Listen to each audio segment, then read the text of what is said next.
This is just a test.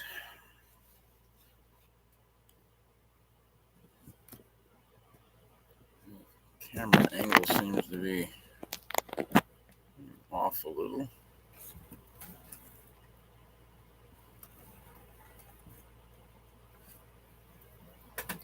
Let's see, do we get anybody on here? This is the first time ever going live on YouTube.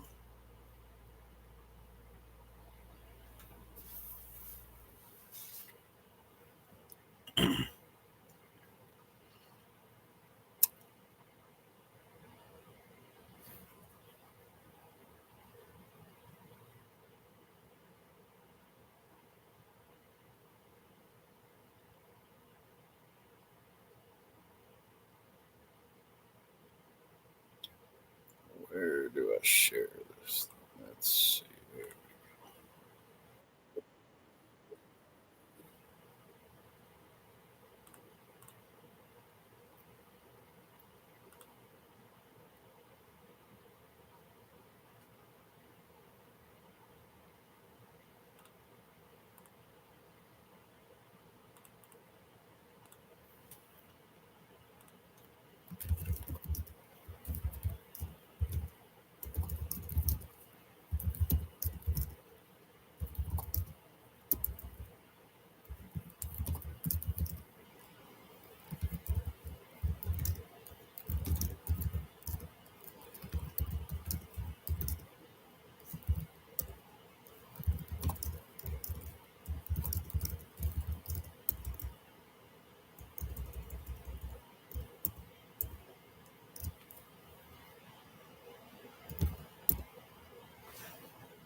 We'll see if anybody joins me here on YouTube.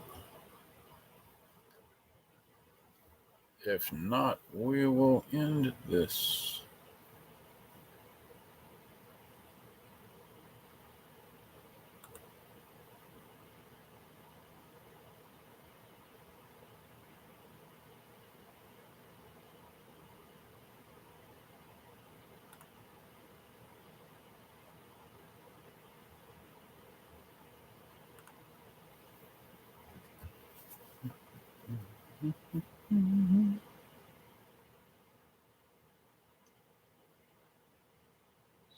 How many viewers?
Oh.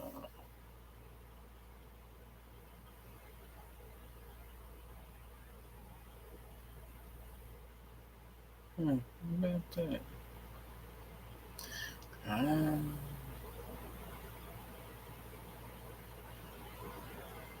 Gotcha.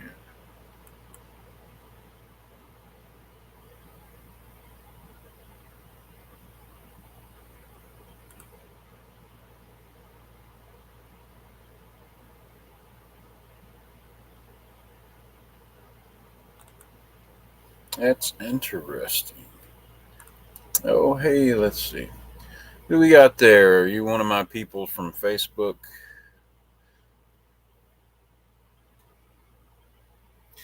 Yes, it is.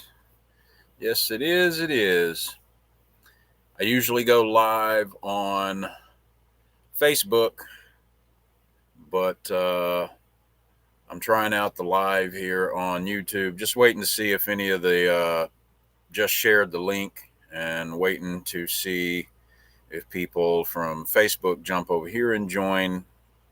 The YouTube is a little more full featured than Facebook. I can share screens and all that kind of stuff on the YouTube, but we haven't started yet.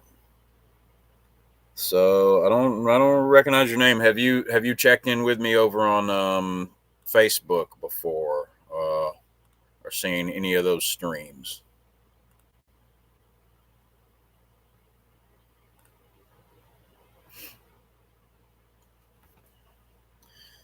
Got a where's my summary? I had a summary of what I was going to cover here. A lot going on. A lot happening today up there. You follow me on YouTube. Okay. Yeah. There's so much, because all the principals up there on the ground are almost exclusively on Facebook. So that's where most of it's been, and that's where I've been doing most of my live streams and analysis and updates and everything on the Facebook. So this is the first time I've ever set up the YouTube live, but I like the fact that I'm able to share screens. Like if there was a video, something like that, I could share it here on the live. But there is a lot that happened out there today. It's pretty maddening. We're just waiting. I haven't begun yet. We're just waiting to see if a few more people hop on over here who follow my Facebook. There are several people over there who normally catch my lives over there, and I'm just waiting to see if they're going to see my link and jump over here on the YouTube instead. I would rather begin to do this on the YouTube. But let me see if I can get here to my Facebook screen, and I'll show you what we go. I'll share my screen over here. Okay. Yeah, I'm gonna give it a few minutes here. Looks like we got 4 viewers. If you're I'm kind of hoping for a few more, but like I said, this is the first time I've ever actually done one of my lives over here on YouTube. So I'm just waiting a little longer, because this is going to be a new thing for most of my Facebook followers. Okay, 5. But if you're anyone who has been following any of my posts over on Facebook at Reptile Rescue Wildlife, this past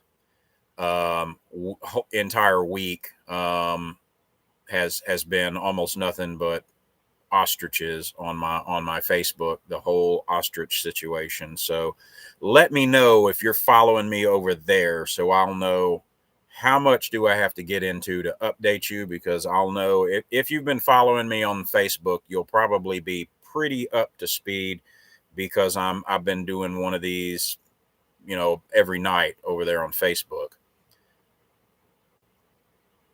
But let me share with you. Let me share something on my screen, and then we will talk about.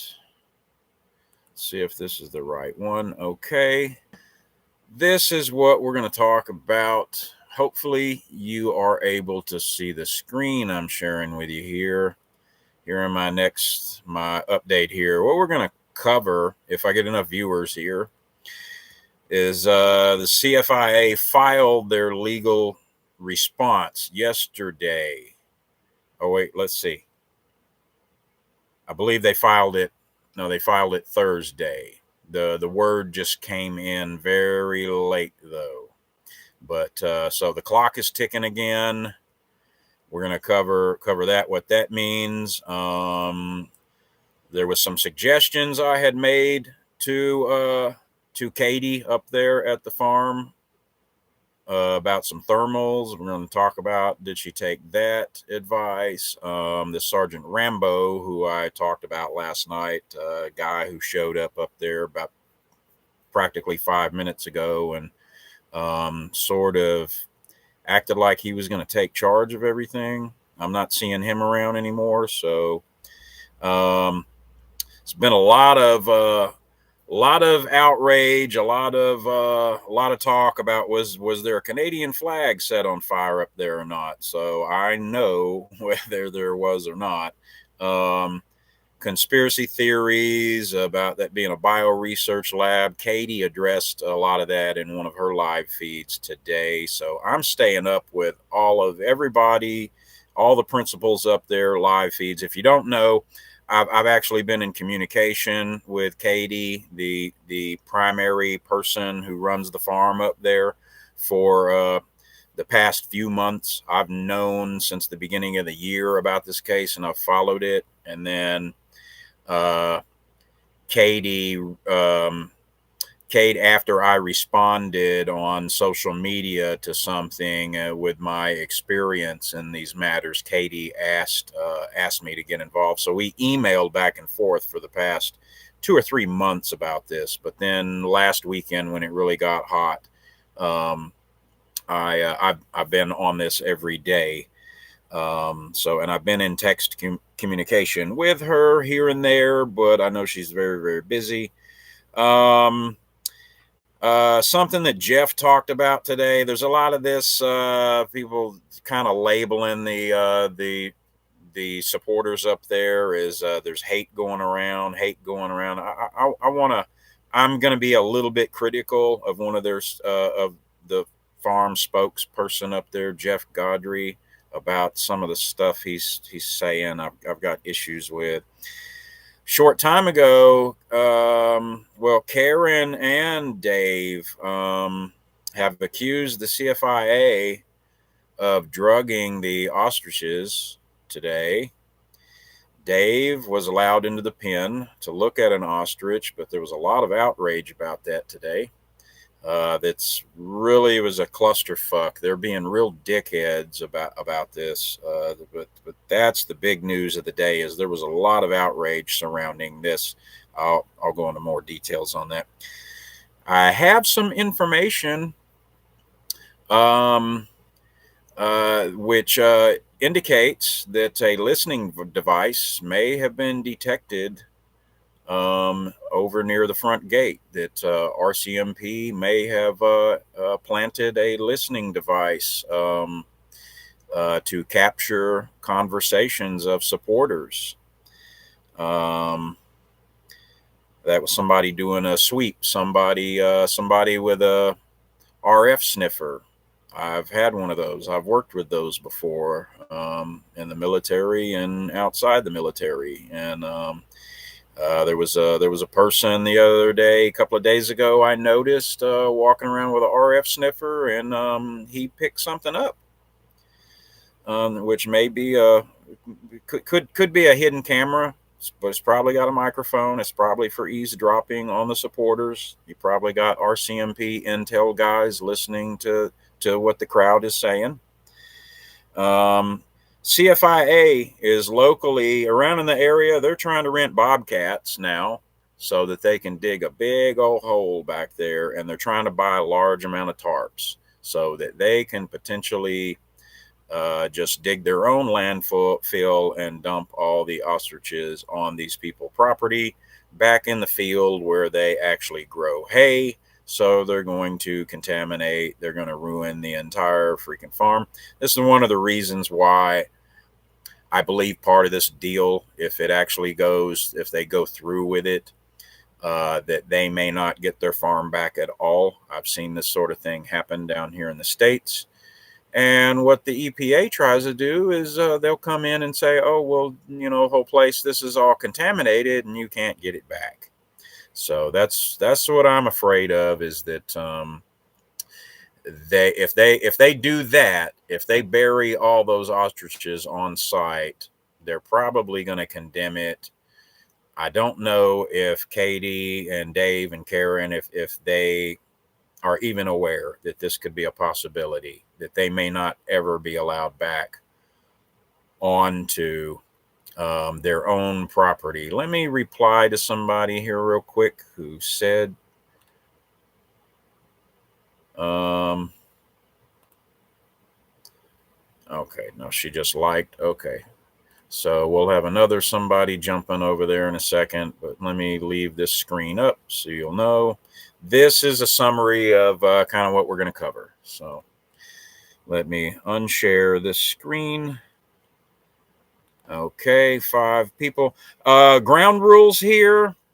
Let's keep the comment section pretty clear. Let's keep that to a minimum. Unless I ask a question or there's a problem with the feed or something, I'll give an opportunity for you to ask certain questions as I get through the topics. But I want to kind of keep the comment section clean so that we're just not, so I'm not missing anything. My eyes are a little also fatigued. I've gotten very, very little sleep over the last week. And my eyes are dry, and I typically work outside for most of the day here at my own rescue. And we have a horse here on the rescue ranch who we had to bring in the veterinarian today because he may be colicky. He's got an issue. He had to get a gavage tube and everything, and he's sedated and had to get some IV drugs.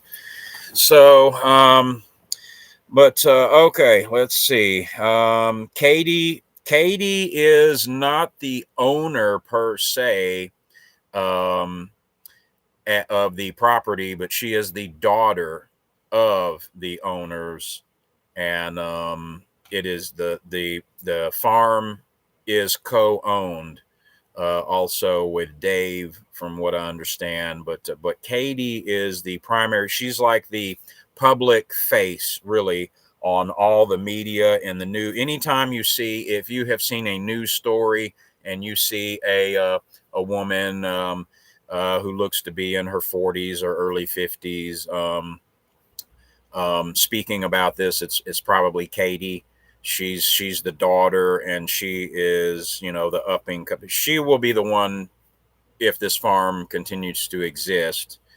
She would be the one to inherit it and take this over from her parents and Dave. So she's pretty much been the one in the middle of, since she's the younger, in the middle of the entire fight. You know, she's the one really waging the battle for the most part. Yeah, okay. So if you're over here, Jessica, just let me know real quick if you guys are coming over here from my Facebook, and if you are pretty much caught up with me on the Facebook over there, jump in the comments there and let me know real quick, so I'll know how broad I got to get with this. But I just showed what the overview, what the summary is going to be, and there's a lot to hit on. But I'm probably going to keep this pretty compact on some of those, because we've got some new news that I was just watching some live streams of the shit that went down this evening. And yeah, that's going to be the main focus, is what was going on with this injured ostrich today. It was a real clusterfuck. So excuse me, let me just hop on over here and check something real quick.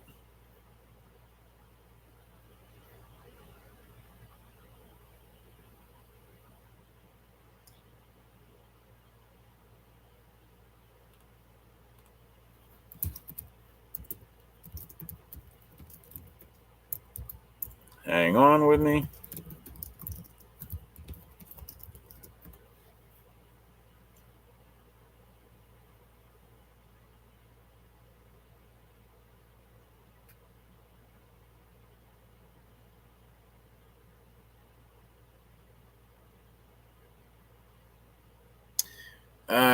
Okay. I was just responding to something. Okay. All right. So I don't know if Jessica, if you're who's over here from my Facebook or not, but let's just get into it. Let me read my let me try to share this summary here again so I can track of it because there's a lot. Okay. First thing, CFIA. That's the Food Inspection Agency, similar to our USDA here. They were the respondents in the legal case. They have filed their reply on the claims on the petition to have the Supreme Court hear this, and what granted them the temporary stay of the extermination of the ostriches. The Supreme Court of Canada gave the CFIA until October 3rd, actually, to get all their legal paperwork together and file their arguments in response to how are you going to argue the new issues brought up in the appeal, which is coming before the Supreme Court now. And they didn't waste a whole lot of time. They apparently got their reply in. They weren't going to wait till the deadline. They got their response in on Thursday, from what I understand. So the clock's ticking again. And the farm had they have 2 business days to respond. They've got the weekend now, since this doesn't count, but they have to file their response by Monday, their response to the CFIA. Now, on yesterday's live stream on Facebook, which those videos are available on my Facebook page at Reptile Rescue-Wildlife, and my link to that is in my info here here on the YouTube channel. But the Supreme Court of Canada was kind of sandbagging them from the get-go, because they gave the CFIA, which is the government agency, until October 3rd to file their responses. And then in the order for the temporary stay, the way it was legally classed was interim stay. So it's an interim stay to decide whether you really need a more interim stay, which they could just reject that come Monday or Tuesday, and it could all be back. They could start killing the birds as soon as Monday. But the Supreme Court kind of sandbagged them, because they gave the government agency until October 3rd to get all their legal paperwork in order. And then they said, okay, once the CFIA's response comes in, you will have 2 days to respond to that. So this could have gone down a lot worse, because as far as I know, the farm only has their one lawyer who's working all kinds of overtime. Hang on, let me see what's going on here.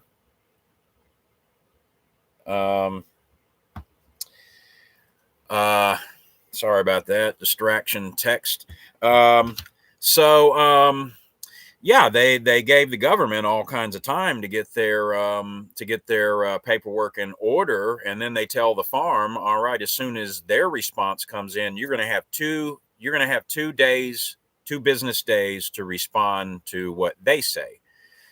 So it's good thing that happened on Thursday, so that gives them, I guess, everybody, whoever handled the legal on the CFIA's end probably thought, maybe even they thought this might be unfair. So we'll go ahead and file it on Thursday to give them, maximum time to respond, because it was really unfair, the schedule that the Supreme Court. This is why I believe the court's ultimately going to rule against the farm, because even though they gave them the stay, as I've said before, courts love to do this so that they can come off appearing that they were judicious about it, and they were fair and impartial. And look, we looked fairly at the matter, and we gave you a stay, and we really looked at it really good, but we're ruling against you, is what I think is going on here. And the farm, the owner, the attorney for the farm could not know exactly what the verbiage, what exactly was going to be in the CFIA's response. They could have presented new arguments, and then here the farm's attorney was only going to have 2 days to respond to that. And from everything I've heard, he's just a lone practicing attorney trying to help here. So he's being run ragged. So good thing he has the weekend to work on this. Yeah,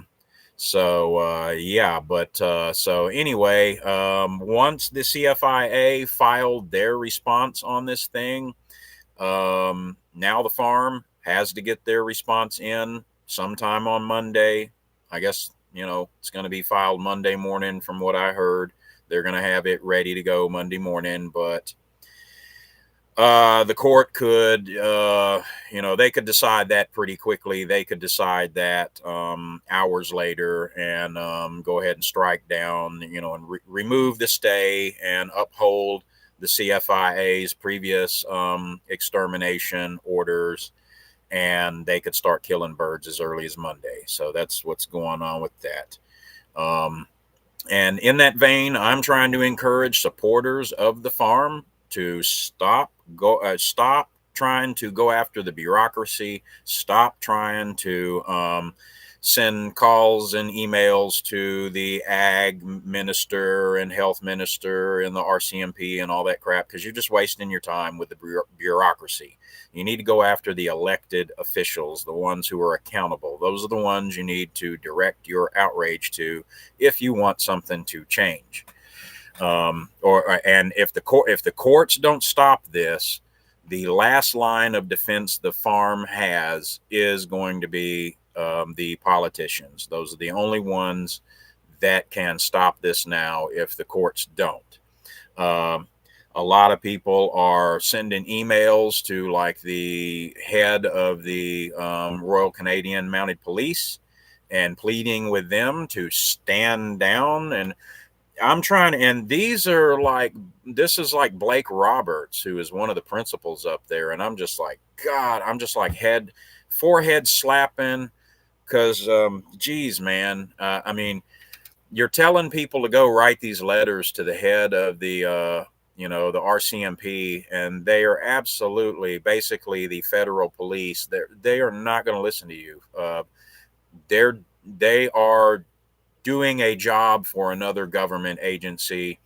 They don't even have the discretion to stand down if they wanted to. Now, I believe in giving them shit. I believe in talking shit to them, especially there on the scene.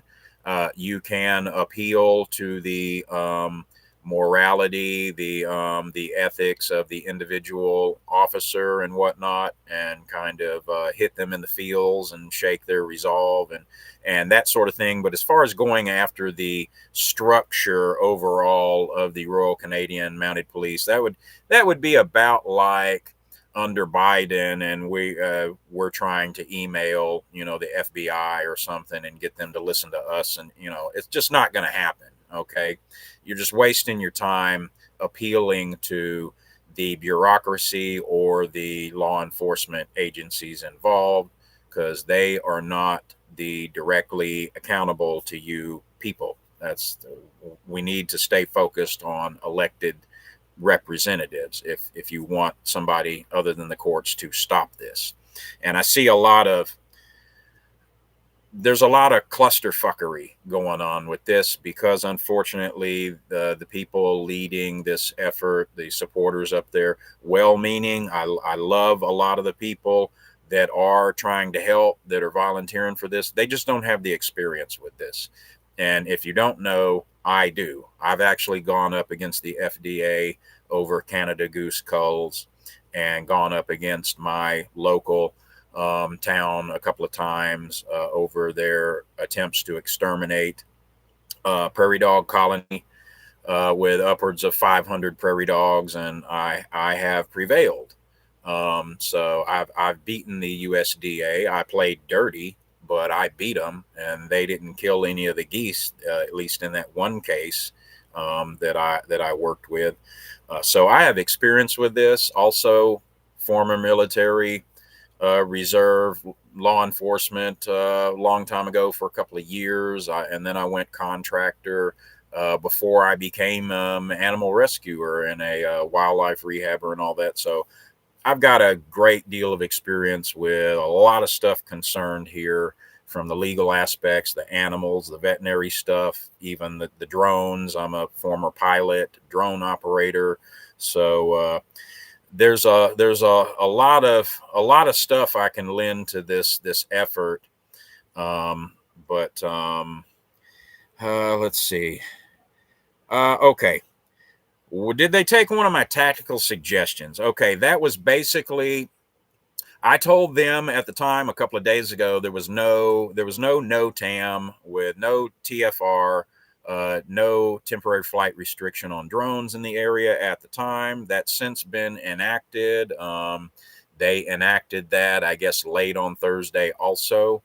I guess they waited until the government got their legal rebuttal in, and then they asked for the temporary flight restriction. So they've restricted helicopters, everything, for half a nautical mile out from the farm to make it hard for anybody to see anything with a drone either.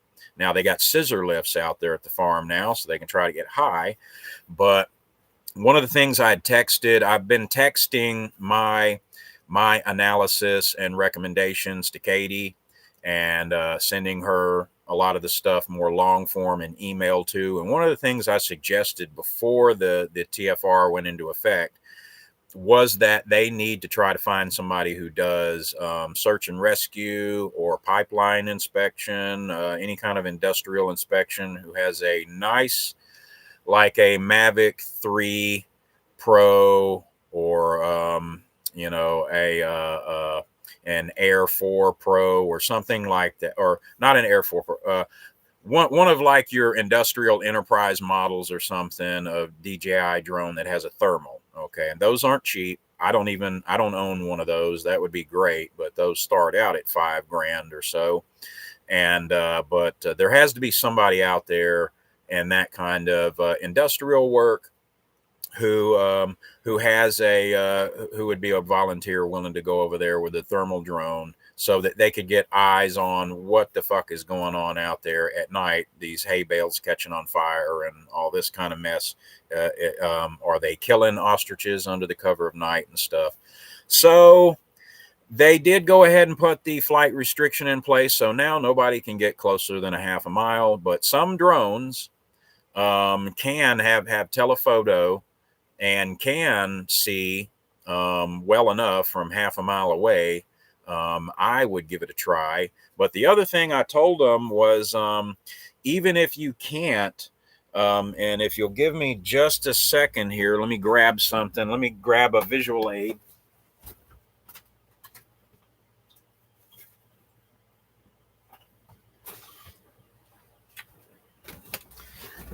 This was my other suggestion to them. Let me close that out. Was if they throw up a temporary flight restriction, or or you can't get a volunteer out there with an actual thermal camera drone, then what you could use is that's a thermal camera with a USB that plugs right into my phone or tablet. It's got that coded, see that screen? That's geranium, I believe, coding. It's got like a seeker head, almost like a Sidewinder missile, where it's got the chrome looking coating on the end of it, the sensor. So this is a thermal. This is a X infrared T2 Pro. And this thing was about $429. And I believe I even got free shipping on that. And I can pick out heat signatures with this thing at almost a kilometer away. And if it's large enough, if it's a vehicle or it's cattle or something, I can make it out at that distance. And definitely 600, 700, 800 meters, I can see. I could make out ostriches, and if people were out in a field, you know, doing some work, you would be able to pick them out even with this thing. This is a very valuable tool of mine, and they're not very expensive anymore. And I've got thermal camera recordings from this thing here on this channel. I have a playlist folder with thermal camera recordings from this thing. So I sent that text to her, and lo and behold, today on the live, she was saying they got somebody out there with a thermal, and I guess so they're finding some high ground somewhere around there, and they are checking in on the birds and checking in on those CFIA workers at night with a thermal to try to see what's going on. So that's great news, because this is superior to night vision. They both have their different strong points about them. You know, there's some situations where, you know, might be better to have your regular you know, night vision, like your PVS-7s or something like that. But for stuff like this, the thermal, you can't really hide, and unless you have a thermal blanket, something that's really made to block, you know, the heat. If you're walking around out there in a field, if you're walking through a tree line or something, and it's not really dense, you can see heat signatures like predator vision, you know, like that movie Predator. Well, you got the black and white, you know, and all that too, but yeah, you can't really hide from this thing if you're especially if you're out in open ground. So I'm glad to hear they finally got somebody up there with thermal, so they can really keep an eye on what's going on at night, because I do have some concerns that maybe they are fucking around and killing some of them out there at night. Because apparently some are noting that they think some are missing. All right, let me check my summary here again. Okay, Sergeant Rambo, I'll just touch on this real quick. He was a guy who showed up there the other day, and he was on camera, and he was basically saying he was a veteran, and he was a sergeant in the Canadian Armed Forces, and he didn't really say what branch, and then he didn't say he was a staff sergeant, master sergeant, first sergeant, any of that. He said sergeant. So to me, that's like, you know, what, you're E5 and you're showing up here like you're going to lead everybody. You want to take this thing over. He was kind of he kind of came up there with a douchebaggy attitude, and when he introduced himself, when he used his name, he put sergeant. I'm Sergeant such and such, and gave his name. Well, he's not active duty anymore. You don't do that. You don't go around prefacing your name with like sergeant in front of it if you're not retired, you're not at some kind of a military function or what. You would normally put that at the end, like if you're doing a letterhead or something, and then you would say you're retired. But then most veterans, I'm a veteran, we don't do that sort of thing, you know. Like when you just show up to speak somewhere, you may enter when you do an introduction, you would mention what branch you were in. I was Army. But to walk up the way this guy did and say, I am Sergeant so and so, and all the guys that I served with, were calling me up and telling me, you got to get down there to that farm and be a leader, and it's so it was douchebaggy the way he came off introducing himself, like basically slapping them in the face, saying, y'all don't have a leader here, and here I am, and so I'm going to lead here, when it rubbed me wrong. So I think maybe he got sent packing. Maybe he said, because I heard a little bit on a live stream today when Jeff was the actual spokes guy for the farm, was on stage in the tent there, and as the live stream started, it cut off part of it, the first part of his comments, but he seemed to be talking about that they had a something about a veteran who was suffering with PTSD, and something got reported and it got handled or whatever. And I think they were talking about this guy who showed up a couple of days ago. So maybe he was a little bit overzealous, and said some things and rubbed them the wrong way and all that. And I haven't seen him around in any of the videos since. So I think maybe he's out of there. But which would be a good thing, because from the get-go, when that guy introduced himself, I didn't like the way he came off, and he kind of had a stolen valor vibe to him, to me. I mean, I'm not going to say he wasn't a veteran, because I didn't see enough to make that determination, but he just came off all wrong. So okay, let's see. Was a flag burned? Yeah, that's Katie went live, and Dave. A few people have said no, that didn't happen. I think Jeff has said that didn't happen. Katie was on live earlier today saying, no, these rumors, these hateful rumors being spread around, that would not have happened here, and all that. Well, folks, it did happen. I saw it myself on like the first night that after the RCMP rolled in there and set up the perimeter. There was some, they had a little fire going like in the middle of the road, a little campfire, and somebody was they were just disheartened and dejected, and a lot of tensions, really stressed out and demoralized. And they threw a Canadian flag on the fire in the campfire and burned it. And then, so I guess that sparked a lot of outrage from Canadians.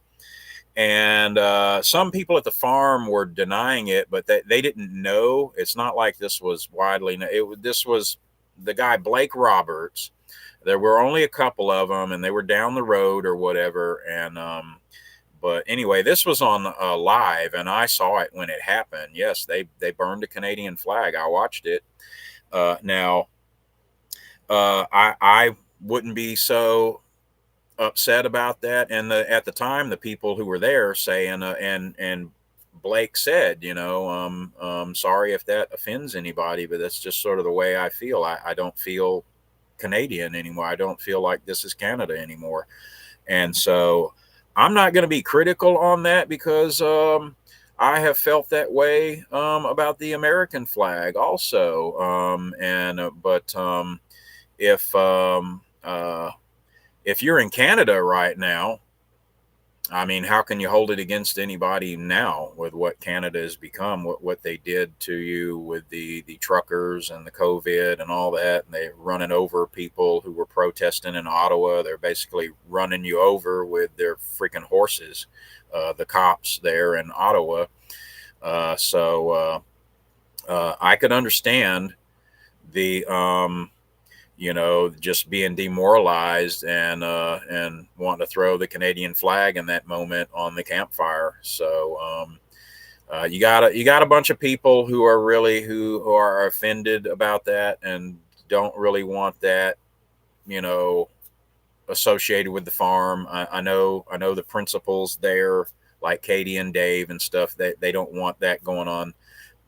but because that's going to be a divisive thing, that some people there feel demoralized and hopeless enough and just disgusted with their communist government. They're basically, Cuba light up there, East Germany light right now.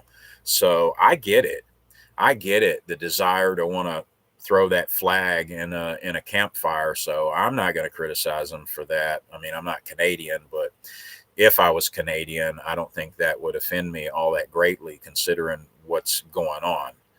This isn't just about some birds being killed, exterminated. This is about government tyranny and taking away people's 4 decades of their livelihood, and taking away their farm, putting handcuffs on them and dragging them off their own farm because some birds 256 days ago were sick with bird flu, and none of them in the past 256 days. Everybody's been healthy up to this point.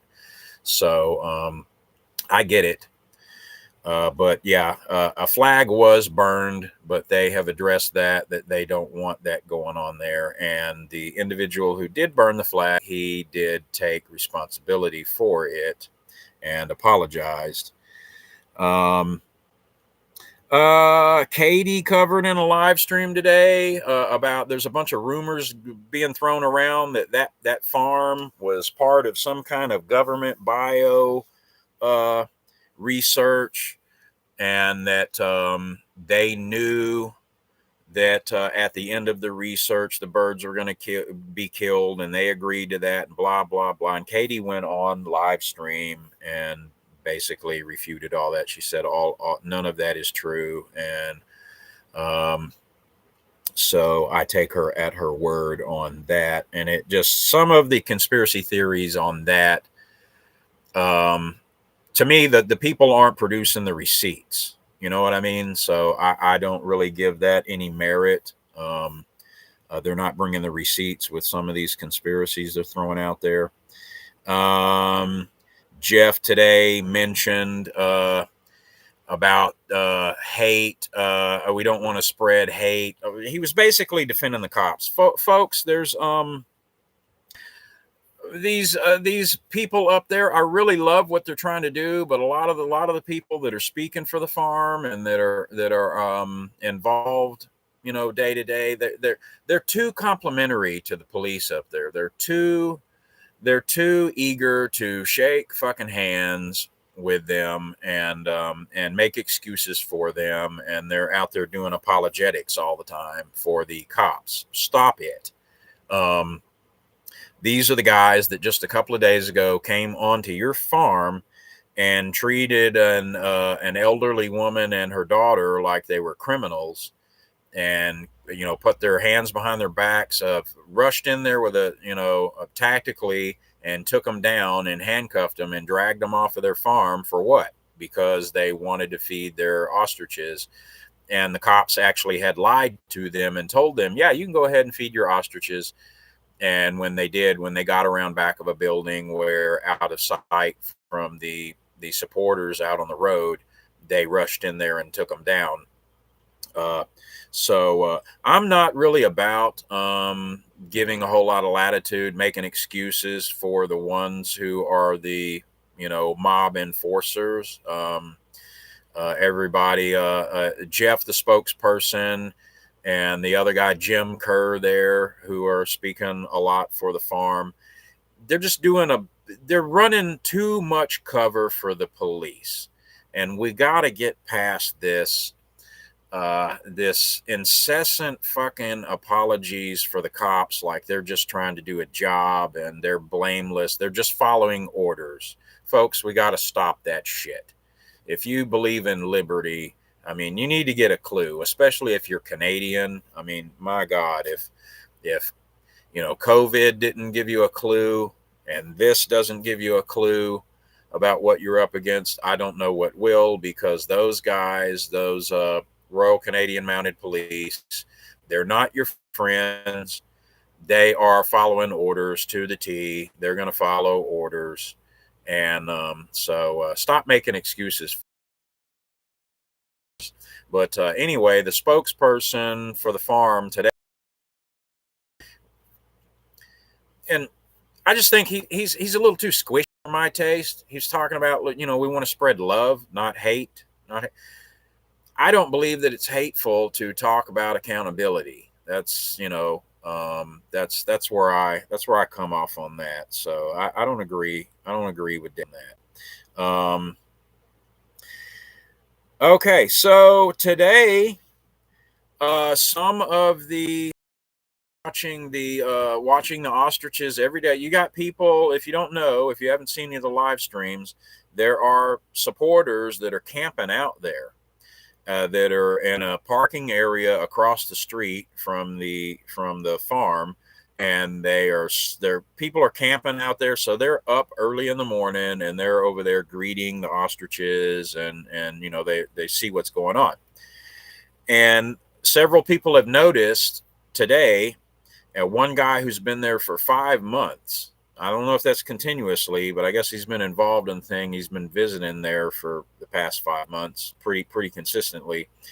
And he walked up and told Karen, you know, that something's off with some of these ostriches. They just don't seem right. They're not coming to greet me in the morning anymore like they were.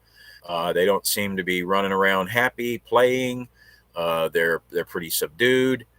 And so Karen and Dave started paying a little more attention to that. And then they noticed, and Karen basically confirmed, you know, they drugged them. They, you know, they're not acting right. They're,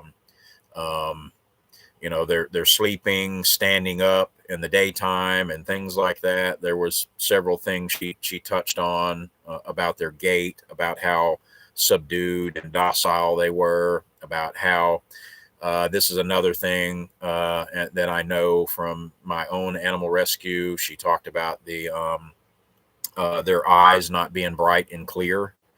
So, and that tells me, and she's worked with ostriches for 35 years. And so if someone who has worked with ostriches 35 years tells me that she thinks that they drugged her ostriches, that's what I believe. And based on everything I know, I work with geese and a few other birds, also reptiles and small mammals. I used to, but right now I do a lot with geese. And yeah, when you really know an animal, that you've been working with them for years, you know when something's off and when they look drugged, especially if you've ever had to drug one. So Karen and Dave, both, the other co-owner of the farm, they believe that they have drugged them in their feed or something, or they could have been given something to make them sick, but there's something off with the ostriches. That was the bottom line. They all of a sudden are not acting normal. Okay, so okay, let me touch on these other ones real quick. So listening device, there was a gentleman yesterday who was shooting some video. He's keeping track of. He usually goes in the back, and if the hay is caught on fire, spontaneously combusted out there several times, which is a thing that can happen if your hay was not laid out long enough to dry. It's too damp when you bale it. It's still producing heat in there, fermenting and everything, and it can self-combust. So there's this guy named Norm who's really been getting some really good footage down there of the hay that's catching on fire, and the little kill box, the kill pen that they are using the hay bales to erect, that they're hoping to herd the ostriches into this pen, corral them in this corral that they're making out of big hay bales that they've stacked up. And so on this guy Norm's video, he captured a gentleman who was walking up and down the fence line. And I heard this beeping, beep, beep, beep, beep, beep. And then it's, you know, it would change it would change in the duration and the frequency, you know, like something that was like a tracking device, like a locator, you know, beep, beep, beep, beep, beep, beep, beep, beep, beep, beep, beep, beep, beep, beep, beep, you know, that sort of thing. So I recognized this as this guy has an RF sniffer. You know, he's looking for signals from listening devices or wireless cameras and things like that. And he was picking something up near the they got an old dump truck parked up there near the road, right there where all the supporters gather up there. They hang out up there and drink their coffee or whatever they do. They eat their Tim Hortons donuts and whatever up there right at the gate where the cops are keeping them back. And they have a tendency to gather up there. And so this individual's take, and as a former signal guy, I would concur with this, that he has detected something that has been planted, probably by the cops, in that old red dump truck that's up there at the front of the farm, up near the front of it somewhere. This could either be a wireless IP camera, surveillance camera that they installed, or it could just be a microphone. But something wireless up there. He was picking up something in the immediate vicinity of that old dump truck that was transmitting. Okay, so I'm pretty sure that's going to be something that the cops placed there. Okay. Because the at that point the supporters did not have any type of security all their security cameras, they had hardwired security cameras, and the CFIA went around and cut the wires. So at that time they didn't have anything. I think they would, and plus the people who own the farm, they wouldn't have hidden their camera.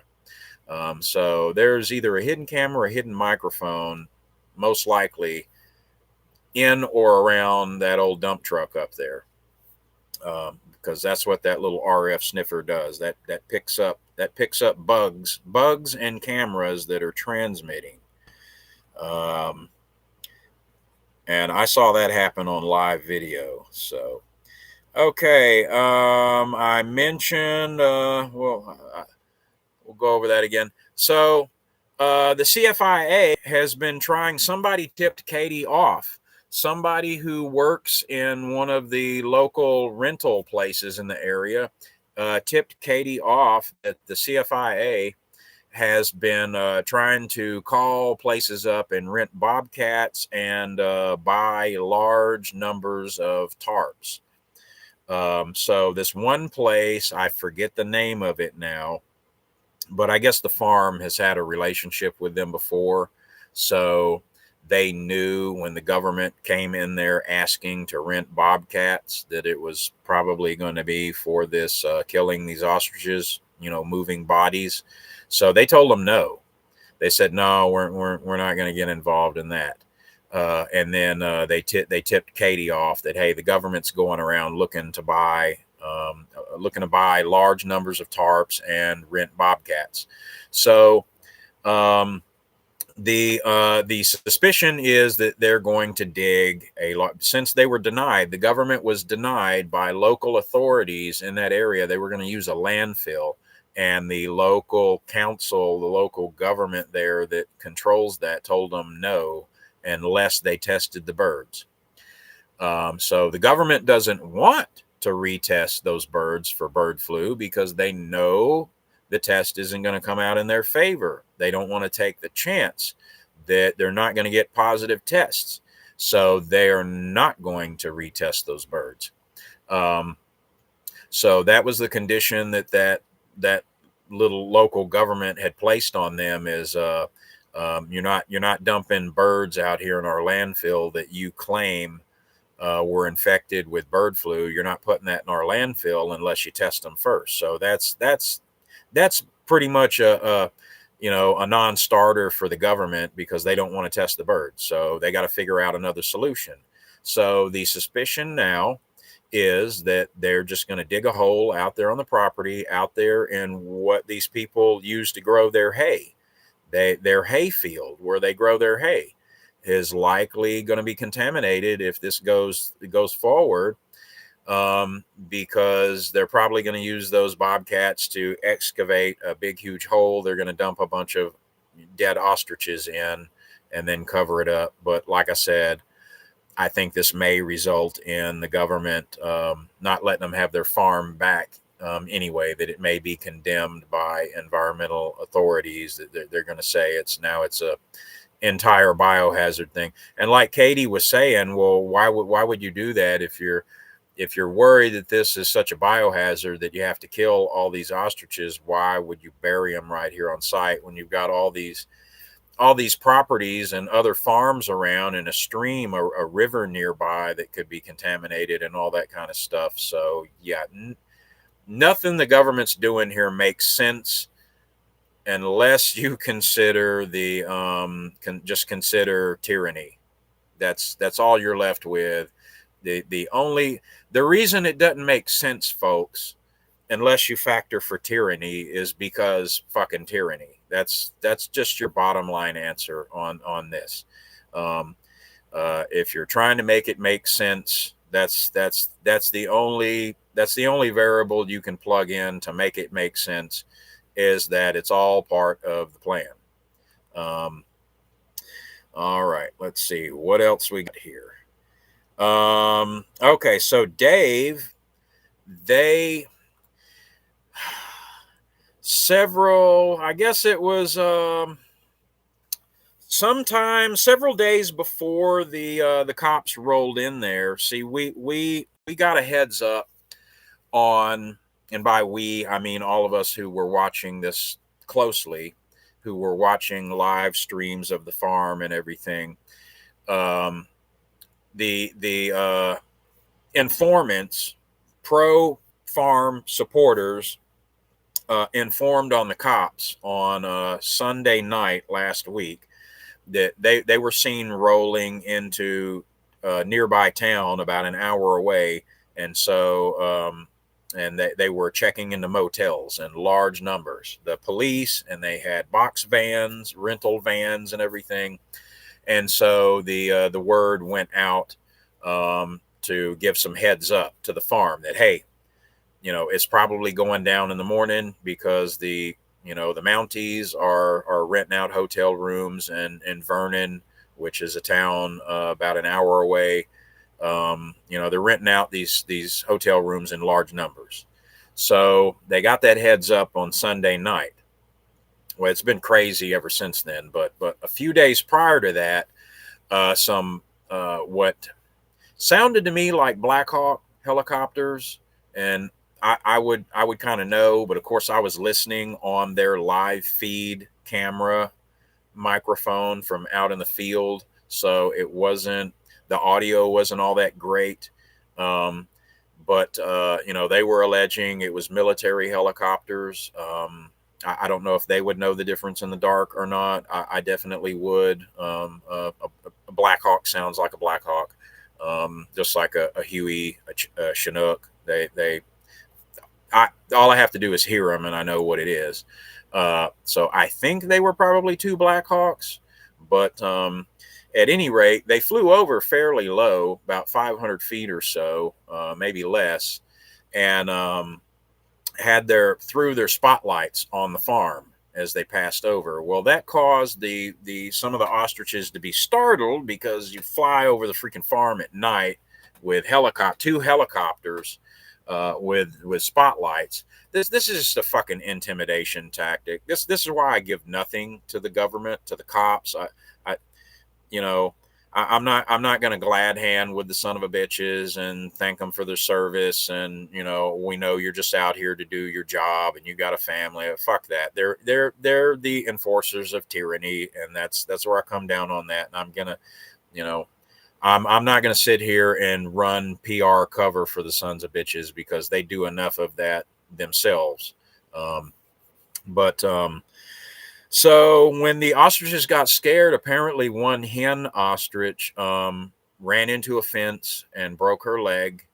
So they had been taking care of her since then, and Dave said that she had been getting better. They heal from those things pretty quickly, and they have pretty stout bones for birds. You know, they from what I understand, they heal pretty rapidly. So she was apparently doing well before the CFIA took over the farm, and then she wasn't being taken care of. Well, now she's badly dehydrated. She's pretty much on her deathbed. They allowed Dave to come in. He had to put on a biohazard suit, and they let him come in for 5 minutes today and go look at her. They escorted him back there. This is the first time they've allowed anybody to go onto the farm, and they allowed him escorted to go back to this one pen where she was and evaluate her for like 5 minutes. And then we'll see when he figured out what needed to be done for her, when he figured out, okay, well, she's dehydrated. She's not drinking enough water, and she's too bad off to drink on her own. She's going to need to have a gavage tube. She's going to have to be tubed electrolytes because her skin is all dry and her eyes are sunken in, and she's too weak to drink on her own. And the concentration camp guards there were telling him, well, she's been offered, she's got this bucket of water that's right in front of her. And, and he asked them, well, how do you know she's been drinking it? And they tell him, well, because, well, it's right here in front of her and there's less water in it. We're monitoring how much water is disappearing. Well, there's 5 other ostriches in that pen with her, so no, you have no idea, no way of knowing how much water she's actually, folks, they're not taking care of her. They're not taking care of those ostriches.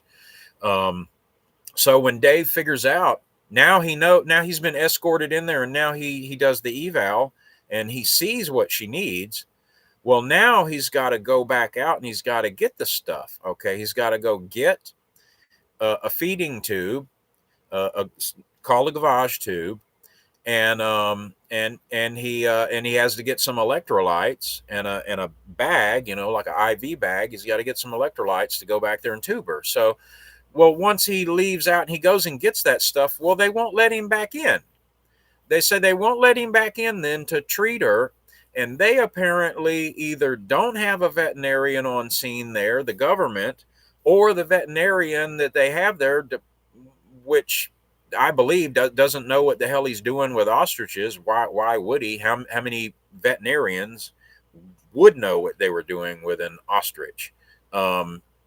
So they tell him he's not allowed to come back in there. And then the farm has a veterinarian who's I guess helping. I guess she drove in from somewhere and volunteered, to help, to basically represent them pro bono, to be their veterinarian. And she was there, folks. She was standing right there next to the police liaison. Dave is right there, and he's talking to this police liaison. And see, the fucking CFIA, they don't even have the common courtesy to walk over and talk to him directly. They're sending the police liaison to.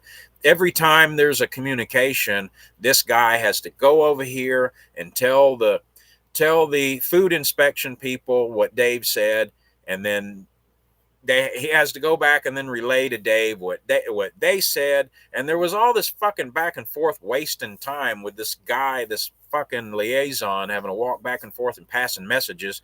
Meanwhile, this ostrich is back there dying, critical with dehydration. And somebody's got to get in there and treat her. And they're sitting there arguing about letting him. They actually told him, you have to go on the CFIA's website.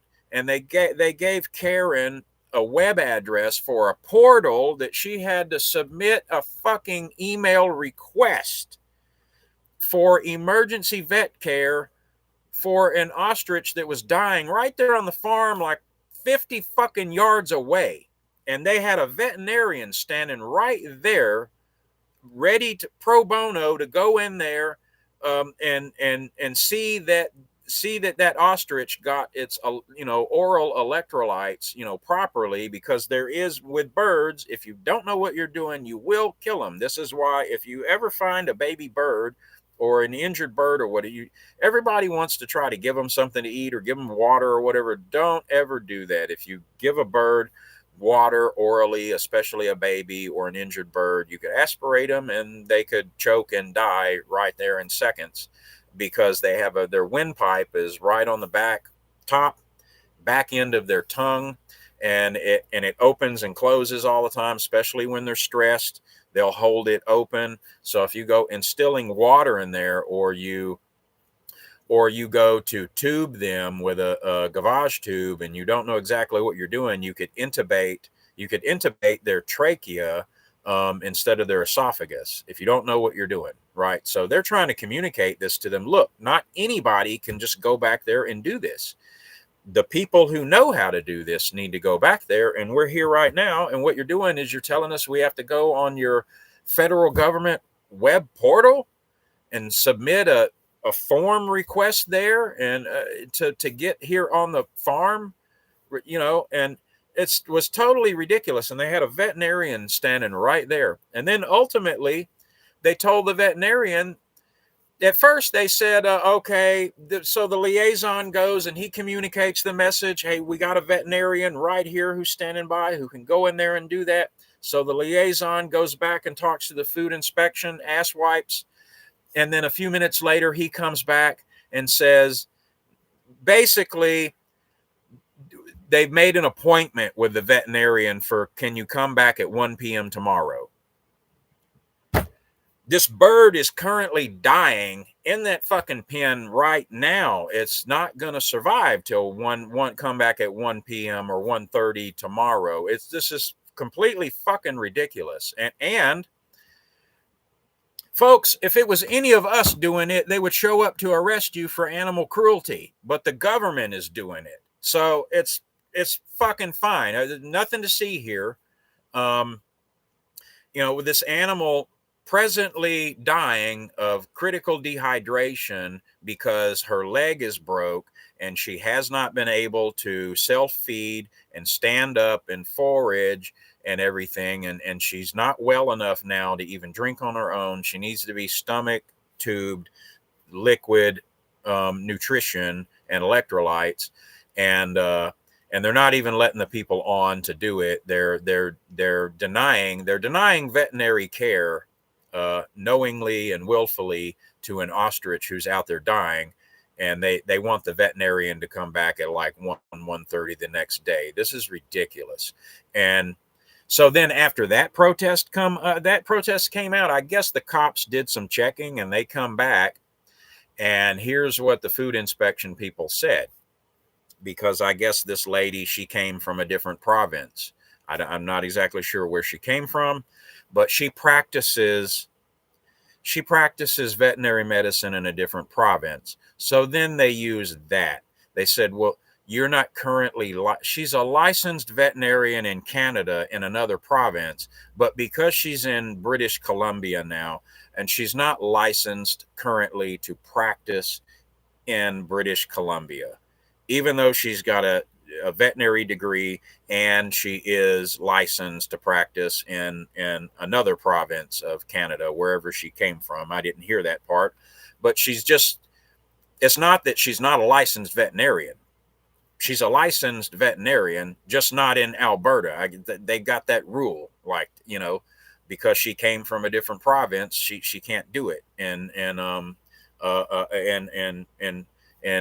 BC, she can't. They won't allow her to practice. So basically, they shot him down. They intended that. Everything was a stall. Everything is a fucking excuse. And meanwhile, this ostrich is dying, and they don't care, and they're denying it veterinary care. And man, it was making me so mad today, because the live stream was going right there in Dave's face, and I could see how disheartened he was, and he had to pause for a minute. I mean, it was really breaking him. It was, he was very upset, emotional about it, because he knew we're just yards away, and we have what we need, and we know what we need to do to try to save this ostrich, and you won't even just let us do it. You're throwing red tape at us. We have to go on a federal government web portal and apply through the web portal to get emergency authorization to just walk 50 yards over here and oral tube electrolytes to this ostrich who is critically dehydrated. I mean, this is a fucking clown show. These government, but they don't care. It's all part of the plan. It was just so enraging. It's an outrage, and I think that's once that probably isn't well circulated in the news cycle yet, but probably by tomorrow, that part of the story, the videos, those Facebook videos will be out, because that was captured on Facebook Live. So that's probably going to be in the news cycle by tomorrow. And there's probably going to be a shit ton more outrage about that, because if you care about this situation, you care about those animals, this will fucking piss you off. If you see this exchange, if you see all the barriers that they came back and were throwing obstacles in front of these people, the red tape excuses with go on the web portal and, well, you're a veterinarian, but you're not licensed to practice in BC, and no, you can't. They even asked, well, can you just walk back there with your phone and live stream so we can talk to you? Can we do a video call? Can we do a video call so we can talk you through it and we can see and make sure that this is done right? No, they wouldn't even do that. I mean, how is that not fucking reasonable? They don't care. They don't care. And that's why I'm not calling for violence. I'm not saying that you have to throw rocks or spit on the cops and the CFIA and all of that stuff. I'm not talking about, doing any violence to them, but for fuck's sake, stop shaking their hand. Stop making excuses for them that they're just following orders. Stop running cover for them. Because this is what they're doing. They're taking your freedom away, and they're doing it so they can keep their pension. I can't respect that. I can't respect that, because this is bigger than just exterminating some ostriches. It's way bigger than that. And here's another thing. If you would please, where you see this, do not use the word euthanasia to describe this. This is not a euthanasia. Okay. Euthanasia is relieving the suffering. That's a humane, compassionate act that you take. I'm a wildlife rehabilitator, and there are many times where, there's an animal hit by a car, something I can't save. I know I can't save it no matter what I do. It's going to die. And the only humane thing I can do is speed that process along, so to shorten the suffering. That's what euthanasia is, okay? But to take animals which are healthy and you just want to exterminate them because you're following some WHO Animal Health Act guidelines, which say that if you have a flock of 400 ostriches or more than 400, and 60 of them die, well, you got to kill all of them now. They're following these World Health Organization mandates. These ostriches for 256 days today have been healthy, up until they were allegedly drugged. But to kill these ostriches, and if you look at these recent videos of them running around and being playful and that sort of thing, that's not euthanasia. That's extermination. and rightly correct people on that. When you hear people using the term euthanasia, correct them on that. This is not euthanasia. Euthanasia is strictly relieving suffering, and that's not what is happening here. Excuse me. Okay, so anyway, if anybody has any questions, throw it out there. Let me know where you're from. That is pretty much it. Let me see if I missed anything. Yeah, that's pretty much it. But let me know if you need a clarification on anything that that I may have missed that came up today, or something you may need clarification on, because some of you, I suppose, have not been following me this entire week on Facebook, where I've done all my other live videos. And again, you can find my Facebook page in the links in the info at this channel, but it's facebook.com/reptile rescue, and the page is reptile rescue -wildlife, the actual name of the page. You'll know it because it'll have this well, I'll show you right there. Well, you can see right there because I'm sharing the screen with you. You can see here we've got the little ostrich image. Let me pull it up there. Yeah, so here is our cover page and our profile picture, so you'll be on the right page if that's what you see. It says reptile rescue, but you're going to see ostriches. And that's pretty much what everything's been about. And I'll probably, for the most part, now I did talk about have a sick rattlesnake, a turtle that I tried to save the other night, who I didn't make it there in time. And then I got a sick rattlesnake here who I did have to tube feed. I had to go bare hands. I had to go hands on with him last night, and to tube feed him and give him some electrolytes and everything, and a injection, because he's got a little abscess right on his heat pit right there. But so yeah, so find me there at my Facebook Reptile Rescue Wildlife page if you want to. I don't know. I'll probably go ahead and try to come over here. I'm going to try to get some of my fans from over there if they want to migrate over here to YouTube, because like this share feature, that comes in really handy. I can do that sort of stuff on the YouTube. So I'd like to start doing the lives over here. But for the day-to-day post, I'm doing a lot of posts during the day on the Facebook there. So you follow me there. And also I'm on X at Reptile Rescue, at WF Reptile Rescue, at WF Reptile Rescue. And you will know me over there, because the profile picture is either going to be a goose or the ostriches. It'll be the reptile page, but there'll be either a goose or an ostrich. I'll probably change it to the ostrich like I did the Facebook. Okay, so let's see.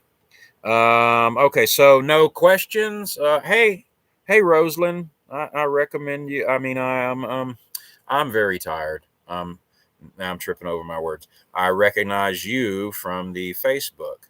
So thank you, Rosalind. So just to wrap this up, because I talked for an hour and 24 minutes here on this, but is there anything anyone needs clarification on any of these topics that I covered here tonight, or something that I didn't touch on that maybe you're not clear on, or that maybe you were paying close attention to somebody else's stream today and you saw something that I didn't mention? Because for the most part, what my summary there, what I talked about tonight, was I was hitting all the high points of what happened today that I noticed, and I'm following all the principles. And also, if you don't know, I touched on this last night. I have some concerns that Katie signed the undertaking agreement, basically her bond conditions to be released from custody when she was arrested. Was it Tuesday or Thursday or Wednesday? I believe it was Wednesday. She was arrested, her and her mom. And they had some terms and conditions they made her sign in order to release her from custody.